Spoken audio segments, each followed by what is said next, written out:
बाक्सा जिल्ला केराटि चेम्पियनशिपखौ सानसेनि हाबाफारिजों मुसलपुराव खुंफुंदों। बाक्सा जिल्ला केराटि डु एसोसिएशननि बानजायनायाव सानसेनि हाबाफारिजों बाक्सा जिल्लानि केराटि रोंगौथि गोनां गेलेगिरिफोरखौ सायख'नाय थांखिजों मुसलपुरनि अदालबारियाव बाक्सा जिल्ला केराटि चेम्पियनशिपखौ खुंफुंनाय जायो। जायफोर गेलेगिरिफोरा दिनैनि खेलायाव देरहागोन बिसोरखौ आसाम आरो सा सानजा रायजोआव केराटि चेम्पियनशिप खुंफुंजानो गोनाङाव गेलेनो थाखाय खाबु मोनगोन होनना गाहाय फोरोंगिरि निजोम बसुमतारिया मिथिहोदों।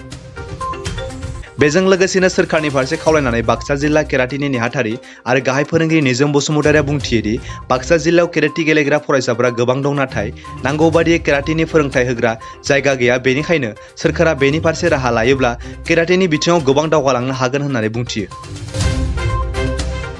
अल आसाम दा जानो गोनां, बेनि थाखाय जोङो बाक्सा डिस्ट्रिक्ट काराटे चेम्पियनशिपजों दिनै 20 आगस्टआव लानाय जादों अदालबारि कमिउनिटि हलावनो, जाहाथे फैगासिनो थानाय नर्थ इस्ट अलिम्पिकनि थाखायबो सिलेक्सन खालामगोन स्टेटआव। बेनि थाखाय जों बे डिस्ट्रिक्ट चेम्पियनशिपखौ लानाय जादों। सानबेसेनि हाबाफारि लानानै? बे सानसेनिल', सानसेनिल'। बेयाव केटेगरि वाइज दंखायो, जेरै आन्डार 8 इयार्स केटेगरि दङ, आन्डार 9 इयार्स, 10 इयार्स, जुनियर, सिनियर बिदि केटेगरि दंखायो।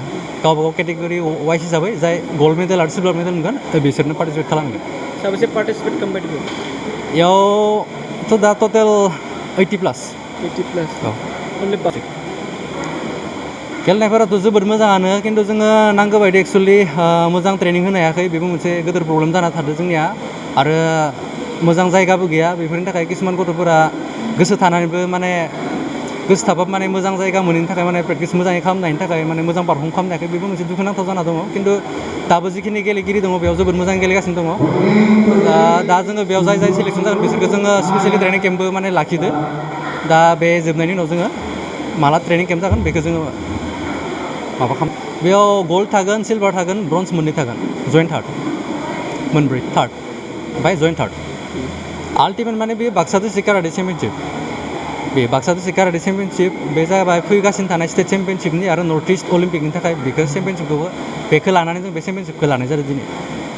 কাৰাটে চেম্পিয়নশ্বিপ হৈ আছে, মই অবজাৰ্ভাৰ হিচাপত আহিছোঁ ইয়াতে। আহি কিনে চালোঁ, ভাল লাগিল। বহুতে আমি কাটা ইভেণ্ট জাষ্ট শেষ হৈ আছে, আমি কাটা দেখা পালোঁ। বহুত ল'ৰা ছোৱালীয়ে ভাল কাটা কৰিছে।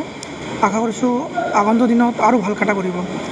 আৰু যিহেতু ছাৰে ক'লে যেনেকুৱা আমাৰ নৰ্থ ইষ্ট অলিম্পিক হ'বলৈ গৈ আছে, ইয়াৰ কাৰণে ডিষ্ট্ৰিক্ট তাৰপিছত ষ্টেটৰ পৰাহে বাছনি হ'ব।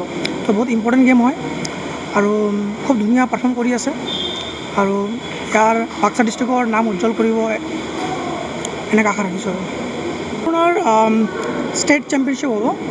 আপোনাৰ ষ্টেট চেম্পিয়নশ্বিপ চাব জুনিয়ৰ বেলেগ কৰি হ'ব, যিটো গুৱাহাটীত হ'ব চাগে।